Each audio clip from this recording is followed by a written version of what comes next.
파코월드에 오신 걸 환영합니다.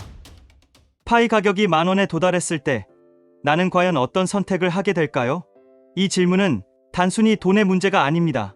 그동안의 기다림, 버텨온 믿음, 그리고 스스로와의 약속이 모두 담겨 있기 때문입니다.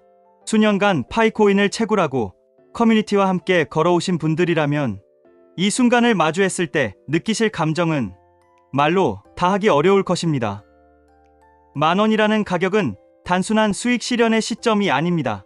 그것은 이 프로젝트가 정말 성공했구나라는 확신의 증거이자 내 선택이 틀리지 않았음을 보여주는 순간이 될 것입니다. 하지만 기쁨이 클수록 불안도 커집니다. 이제 팔아야 할까? 아니면 조금 더 기다려야 할까? 라는 내적 갈등이 시작되지요. 주변에서는 이 정도면 충분하지 않냐라고 이야기할 수도 있습니다. 그러나 마음속에서는 아직 더 큰 기회가 올 수도 있어라는 목소리가 들려옵니다. 이런 순간에 사람의 심리는 크게 흔들리기 마련입니다. 손에 쥔 수익을 확정 지을 것인지 아니면 더 큰 미래를 바라보고 버틸 것인지의 기로에 서게 되는 것이지요. 많은 투자자들이 이 갈림길에서 후회를 경험합니다. 너무 일찍 팔아 더 큰 기회를 놓치거나 끝까지 들고 가다가 가격 하락 앞에서 무너지는 경우도 있습니다. 그래서 중요한 것은 시장이 아니라 바로 나 자신입니다. 가격은 외부의 요인이지만 선택은 오롯이 내 몫이기 때문입니다. 파이코인이 10,000원을 돌파하는 순간 우리 모두는 같은 숫자를 보지만 해석은 제각각입니다. 누군가에게는 그 숫자가 자유를 의미할 수 있고 또 다른 누군가에게는 새로운 도전의 시작이 될 수 있습니다.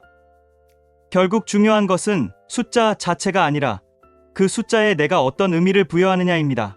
여러분, 결국 중요한 건 가격이 아니라 나의 선택입니다. 10,000원이든 100,000원이든 시장은 늘 흔들리지만 흔들리지 말아야 할 것은 내 기준입니다. 그 기준이 없다면 어떤 순간에도 후회는 따라올 수밖에 없습니다. 그렇다면 지금 이 시점에서 필요한 것은 감정이 아니라 바로 숫자와 근거일지도 모릅니다. 현재 파이네트워크의 활성 사용자는 6천만 명을 넘어섰습니다. 그중 약 2천만 명은 이미 KYC를 통과했습니다. 이처럼 거대한 사용자 기반은 가격 구간마다 전혀 다른 심리를 드러내게 됩니다. 시장에서는 10,000원, 그리고 100,000원 같은 구간을 흔히 심리적 저항선이라고 부릅니다. 이 구간에 진입하면 거래량이 급증하고 매도 압력과 매수 기대가 동시에 터져나오며 변동성은 극도로 커지게 됩니다. 실제 투자 흐름을 보면 목표 수익률에 도달했을 때 일부는 분할 매도를 선택하고 또 다른 일부는 끝까지 보유하며 잠재적인 큰 상승을 노립니다. 하지만 공통적으로 나타나는 것은 바로 불안과 기대가 동시에 커진다는 점입니다. 그래서 이 시기야말로 투자자의 심리가 가장 크게 시험대에 오르는 순간이라고 할 수 있습니다. 여러분, 100,000원이라는 목표는 단순한 숫자가 아닙니다. 그것은 하나의 심리적 벽이자 투자자 각자의 삶과 꿈이 교차하는 지점입니다. 그 벽 앞에서 우리는 기쁨과 불안, 욕심과 두려움 사이에서 끊임없이 갈등하게 됩니다. 하지만 이 갈등이 반드시 부정적인 것만은 아닙니다. 오히려 이 과정을 통해 자신이 어떤 기준을 가지고 있는지, 어떤 선택을 준비하고 있는지를 깊이 성찰하게 되기 때문입니다. 결국 중요한 것은 시장의 움직임이 아니라 나만의 원칙과 기준입니다. 그렇다면 여기서 또 하나의 질문이 생깁니다. 단기 차익 실현과 장기 보유 사이에서 우리는 어떤 기준을 세워야 흔들리지 않을 수 있을까요? 여러분, 단기 차익 실현과 장기 보유 사이에서 갈등하신 적 있으신가요? 이 문제는 사실 단순히 팔 것이냐, 보유할 것이냐의 선택이 아닙니다. 그 안에는 여러분의 투자 철학, 삶의 우선순위, 그리고 미래를 바라보는 관점까지 모두 담겨 있습니다. 어떤 분들은 목표 수익률에 도달하면 일정 부분을 매도하고 나머지는 장기적으로 보유하는 분할 전략을 선호합니다. 이 방식은 심리적 부담을 줄여주면서도 미래의 가능성을 놓치지 않는 방법이 될 수 있습니다. 예를 들어 10,000원이라는 벽을 넘어섰을 때 20% 정도 매도해 현실적인 성과를 챙기고 나머지는 다음 단계를 기다리는 시기죠. 이렇게 하면 마음이 훨씬 편안해집니다. 반대로 끝까지 장기 보유를 선택하시는 분들도 있습니다. 그분들은 단기적인 가격 변동에 흔들리지 않고 파이코인이 실물 경제와 본격적으로 연결되었을 때의 잠재력을 더 크게 보고 계신 겁니다. 그러나 이런 전략은 강철 같은 멘탈이 필요합니다. 주변의 유혹과 공포 속에서도 흔들리지 않고 버티셔야 하기 때문입니다. 여기서 중요한 것은 무조건 장기 보유나 무조건 단기 매도가 아니라 자신만의 만족 기준을 세우는 것입니다. 내가 만족할 수 있는 수익 구간, 그리고 이 정도면 충분하다고 말할 수 있는 기준을 명확히 정해 두어야 합니다. 그렇지 않으면 어떤 선택을 하더라도 후회가 따라오기 쉽습니다. 여러분은 혹시 스스로의 기준을 세워두셨나요? 아직 없다면 지금이 가장 좋은 시점일지도 모릅니다. 왜냐하면 기준 없는 투자는 언제나 감정의 파도에 휘둘리기 때문입니다. 그렇다면 이제 자연스럽게 또 하나의 화두로 이어집니다. 바로 락업입니다. 락업은 단순한 묶음이 아니라 기다림과 인내의 무게를 상징하기 때문입니다. 여러분, 락업이라는 단어를 들으시면 어떤 느낌이 떠오르시나요?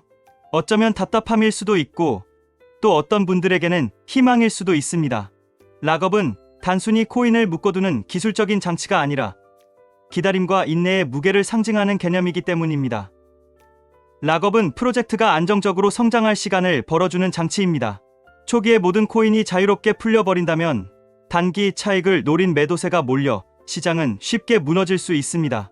그래서 락업은 가격의 폭락을 방지하고 장기적으로 프로젝트가 제대로 뿌리내릴 수 있는 기회를 제공하는 중요한 장치가 되는 것이지요. 하지만 투자자 입장에서 락업은 양날의 검입니다. 가격이 크게 오르는 순간에도 당장 매도할 수 없다는 사실은 때로는 고통이 될 수 있습니다. 내 자산이 눈앞에서 불어나는데 손에 쥘 수 없는 느낌이 들기 때문입니다.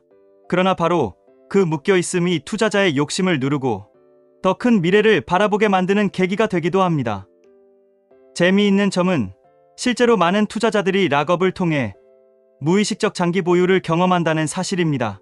만약 자유롭게 팔 수 있었다면 이미 흔들려 버렸을 순간에도 락업 덕분에 결국 더 큰 수익을 얻는 경우가 생깁니다. 즉, 락업은 단순한 제한이 아니라 때로는 우리를 지켜주는 방패가 될 수도 있다는 것입니다. 그러나 중요한 건 여전히 내 만족 기준입니다. 락업이 끝났을 때 나는 어느 지점에서 만족하고 매도할 것인가? 혹은 다시 일부를 묶어두고 더 큰 미래를 기다릴 것인가? 이 선택은 누구도 대신할 수 없습니다. 여러분, 그렇다면 여기서 또 다른 질문이 생깁니다. 후회하지 않으려면 만족할 수 있는 매도 전략은 어떻게 세워야 할까요? 후회하지 않는 매도 전략이란 과연 무엇일까요? 사실 이 질문에는 정답이 없습니다. 왜냐하면 시장의 상황은 늘 바뀌고 각자의 삶의 상황 또한 다르기 때문입니다. 그럼에도 불구하고 우리가 세워야 하는 건 단 하나, 나만의 만족점입니다. 만족점이란 단순히 얼마에 팔겠다라는 숫자만을 의미하지 않습니다. 그 숫자가 내 삶에서 어떤 의미를 가지는지를 포함합니다. 예를 들어 어떤 분에게 10,000원은 학자금 대출을 모두 갚을 수 있는 수준일 수 있고 또 다른 분에게는 부모님께 집을 마련해 드릴 수 있는 기회일 수도 있습니다. 같은 10,000원이라도 삶의 무게가 다르기에 만족의 기준도 다르게 정의되는 것이지요. 여기서 가장 중요한 전략은 분할 매도입니다.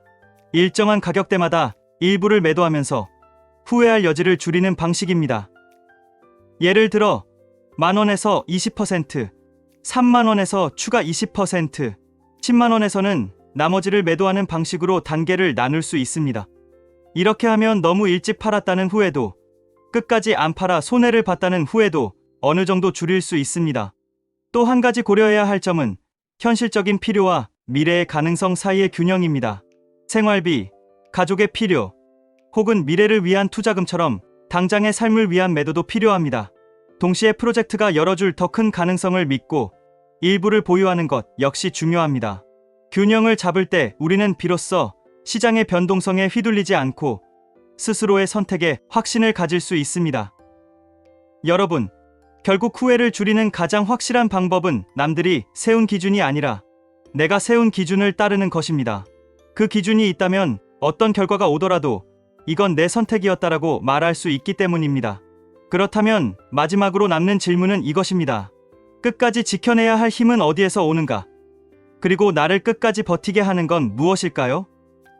결국 마지막에 남는 것은 시장도, 가격도 아닌 나의 확신입니다. 수많은 데이터와 전문가의 예측, 그리고 주변의 말들이 쏟아져 들어오지만 최종적으로 선택을 내리는 순간에는 오직 나 자신만이 서 있습니다. 자기 확신은 단순한 고집과는 다릅니다. 근거 없는 믿음이 아니라 지난 시간 동안 내가 세워온 기준과 원칙을 지켜내는 힘입니다. 10,000원에서 팔든 100,000원까지 버티든 중요한 것은 그 선택이 나의 삶과 가치관에 부합하는가 하는 점입니다. 그렇지 않다면 어떤 결과를 맞이하더라도 후회는 쉽게 찾아옵니다. 투자의 길은 언제나 흔들림 속에서 이어집니다. 공포가 엄습할 때도 있고 욕심이 나를 흔들 때도 있습니다. 하지만 그 모든 순간을 지나면서 우리는 점점 단단해집니다. 락업을 견뎌낸 경험, 분할 매도를 통해 얻은 안도감, 그리고 만족점을 지켜낸 선택은 결국 내 신념의 증거가 됩니다.